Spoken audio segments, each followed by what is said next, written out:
Welcome to Cheater Confessions. Let's get started with today's story. My name's Danny. I'm 36, a software engineer in San Francisco. I had this life, I thought it was fine, steady job, nice apartment, a wife. I loved. Her name's Stacy. We'd been married for about 3 years and things weren't perfect, but we were doing all right, no major issues.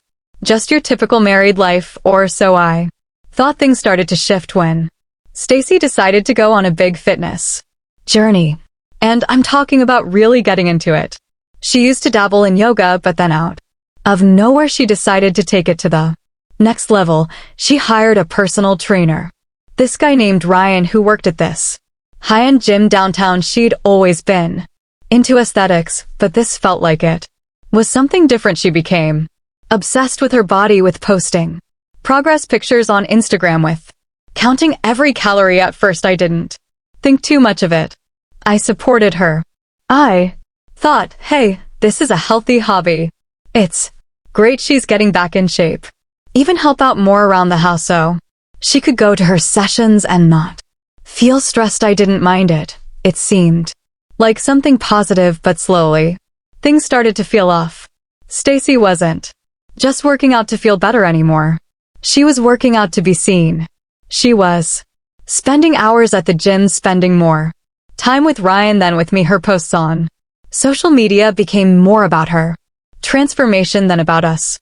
Every caption was about self-love and new beginnings, and I started noticing more comments from people I didn't recognize, praising her like she was some kind of fitness guru. I remember one night I suggested we do something together. We hadn't had a real date night in a while, and I figured a quiet evening might help us reconnect. She brushed it off like it was an inconvenience. I can't, Danny. I have to train in the morning. I need to keep up with my routine. That hit me. She wasn't even making time for us anymore. It wasn't just that she was focused on herself. It was like she'd forgotten we were a team.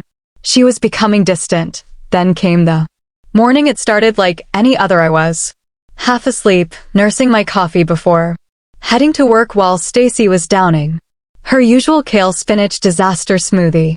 She was dressed in her workout gear, scrolling through her phone like her life depended on it. Out of nowhere she says, I deserve more in life.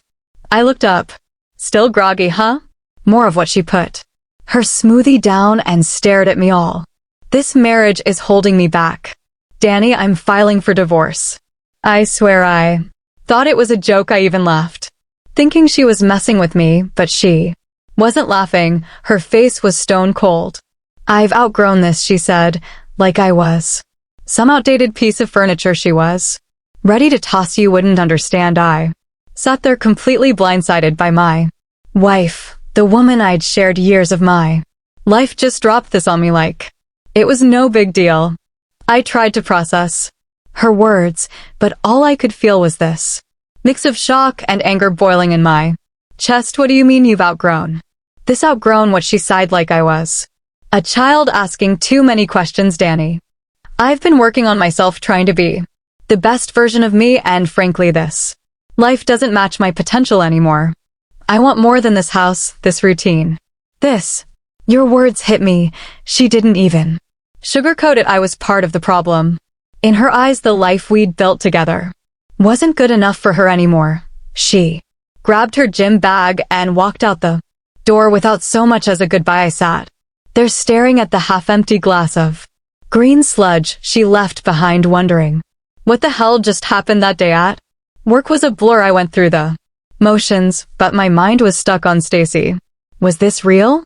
Was she actually leaving me? We'd had arguments before, sure, but divorce, it felt so sudden, so calculated. And the way she said it, like she'd been rehearsing this speech for weeks, made it clear she'd already made up her mind. The next few days were strange. Stacy and I barely spoke.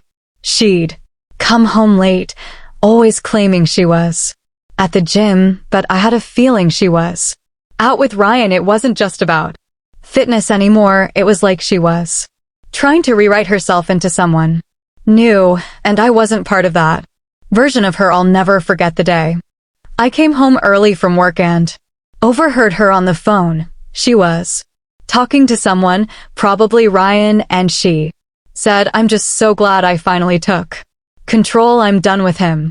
He just doesn't get it." I froze. This wasn't just about working out anymore. It was about her actively distancing herself from me.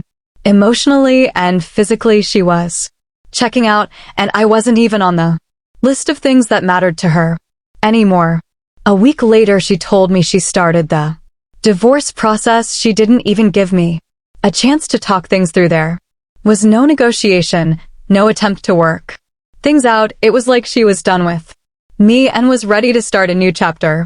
With Ryan, I found out they were spending a lot of time together, and the worst part, she wasn't hiding it. She was posting photos on social media, and I saw comments from people congratulating her on her glow up. It felt like she was showing off how quickly she could move on, like our entire marriage meant nothing. Ryan wasn't just her trainer anymore. He was her new world, and I was a memory. I knew what was happening, but it didn't make it easier. I kept thinking about how everything went wrong. Was I too caught up in my own work? Was I not paying enough attention to her needs? I tried to talk to her about it, ask her what went wrong, but she just shut me down every time. Eventually she served me the papers, and the reality hit. This was it. My wife, the woman I'd loved and built a life with, was gone. She'd found a new life, a new identity, and someone new to share it with. Meanwhile, I was still living in the house with her because legally I couldn't kick her out. I was left to pick up the pieces, trying to figure out how the hell I ended up here. The more I learned about Ryan, through the more furious I got. He wasn't just some personal trainer. This guy had a history. Mark, my lawyer, who honestly deserves a for his work, did some digging and found that Ryan had done this before twice. In fact, he had a pattern: find a married woman, boost her ego, encourage her to leave her husband, and then once she was emotionally wrecked and the money dried up, he'd vanish like a flash of lightning. Ryan was a professional homewrecker. Wasn't love, it was a hustle he made these women feel invincible, then bailed once they couldn't keep up with the fantasy. And Stacy, she was the perfect target. She thrived on attention, validation, and being adored. Ryan had her wrapped around his finger, and she didn't even realize it. Ryan wasn't just eyeing Stacy's wallet, he was eyeing mine too. Stacy wanted half of everything: my savings, spousal support, and even the house. She thought she could waltz into court and play the victim and snag a golden ticket to her new life with Ryan. Little did she know Mark had all the receipts, and I wasn't about to let her walk all over me. The next morning, Stacy was in the kitchen making one of her green smoothies, the kind she always flaunted on her Instagram, but today the usual smugness was gone. Ryan's been busy with his new clients, she said, her voice trailing off, fishing for a response. I kept my silence. I knew she wanted me to bite to ask about Ryan, her personal trainer turned more, but I wasn't giving her the satisfaction. A week later, the storm hit. Mark, my lawyer, called with news. Stacy had filed some last-minute paperwork trying to claim more assets she wanted. Emotional compensation for the stress I had apparently caused her during our marriage. Yes, Stacy was now blaming me for her midlife crisis. Mark, with his unmatched expertise, was ready. He had a countersuit prepared showing how Stacy had been draining our accounts and manipulating the situation for her own benefit. He even had screenshots of her Instagram posts where she flaunted her new beginnings with Ryan, clearly living her best life at my expense. And then, just like that, Ryan vanished. He stopped showing up for their gym sessions, ignored her calls, and even blocked her on social media. Stacy spiraled. I could hear her pacing the apartment, calling him repeatedly. Ryan, call me back. We need to talk, she whispered in a voice that was more desperate than I'd ever heard. Eventually, one of her friends spilled the tea. Ryan had moved on to another client, someone younger and less entangled in a messy divorce. Stacy was devastated. Her Instagram, once filled with flashy photos and motivational quotes went dark. She even stopped going to the gym one evening. Stacy tried to talk Danny. She started standing in the doorway of the living room, her voice fragile. We need to reevaluate. Everything about this divorce has been hard on both of us. I stared at her, waiting for the punchline. What are you getting at, Stacy? She sighed, clearly trying to summon some sympathy. I think maybe we rushed into all this. I mean, we had good times, didn't we? I almost laughed. You filed for divorce, Stacy. You told me I was holding you back. Remember now that Ryan's gone, you're having second thoughts. She tried playing the victim, saying how lonely she was and how much she had sacrificed, but I wasn't buying. If you made your bed, Stacy, now lie in it. Her fantasy world was crumbling and I didn't have to lift a finger. Karma was doing all the work. The day of the court hearing finally arrived. Stacy walked in, her usual confident stride replaced by hesitant steps. Her lawyer, a sleek city attorney, looked just as unsure. The once flashy blazer was gone, replaced by a simple cardigan. She must have known things weren't going to go her way. On my side, Mark was ready, carrying a binder this thick with evidence. I wasn't nervous. This was about ensuring that the truth came out. Stacy's lawyer started painting her as the long-suffering wife, emotionally drained by my supposed lack of support. They tried to spin the narrative that my reluctance to embrace her fitness journey, her affair with Ryan, was a form of neglect. Mark let them talk, then calmly began dismantling their argument. He showed proof that I had supported Stacy, going above and beyond during her so-called fitness journey. He presented texts where I offered to join her in fitness classes, adjusted my work schedule, and even took on extra household chores. Then Mark dropped the bombshell screenshots of Stacy ridiculing me to her friends, calling me useless baggage while bragging about Ryan being her ticket to a new life. The highlight Stacy's personal journal entry detailing her plan to leave me to take as much as she could and build a new life with Ryan. The judge's face said it all. Pure disbelief. Mrs. Sullivan, the judge, addressed Stacy.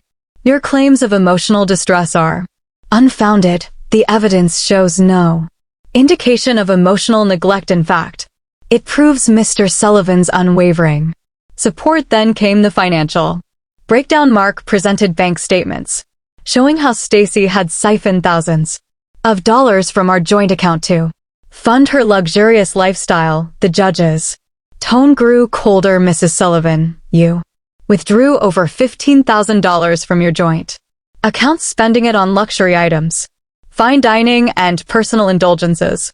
Such behavior is irresponsible and a clear violation of your marital obligations. Stacy's lawyer tried to argue, but the judge wasn't having it.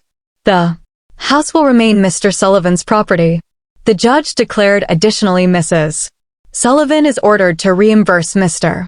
Sullivan $115,000 for the unauthorized use of marital funds. Stacy's face went pale. Her once unshakable confidence had evaporated. The court adjourned. Stacy slumped in her chair, defeated. Mark patted my shoulder as we walked out.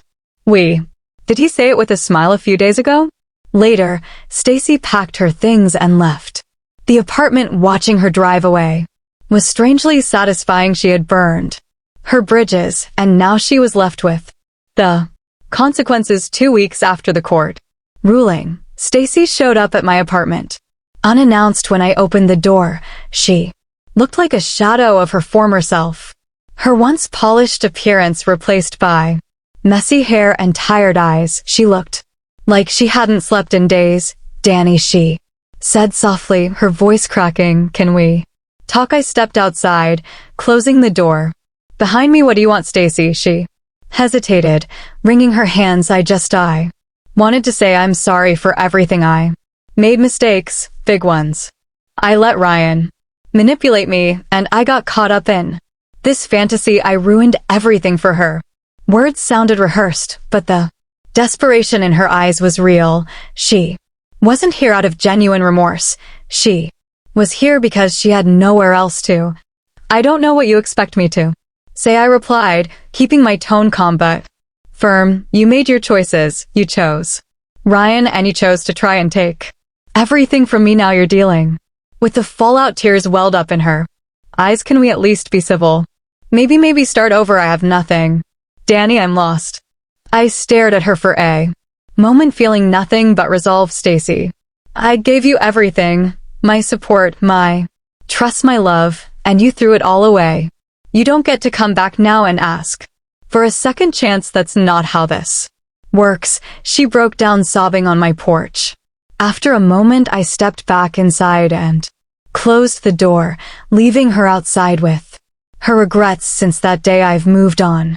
The apartment feels peaceful now, no longer filled with tension and resentment. As for Stacy, I've heard through the grapevine that she's still struggling to get back on her feet. She's burned bridges, lost friends, and is now facing the reality of her own choices. Sometimes karma doesn't just knock on the door, it kicks it down. For Stacy left her with nothing but the consequences of her actions, and for me, it finally brought the closure I needed.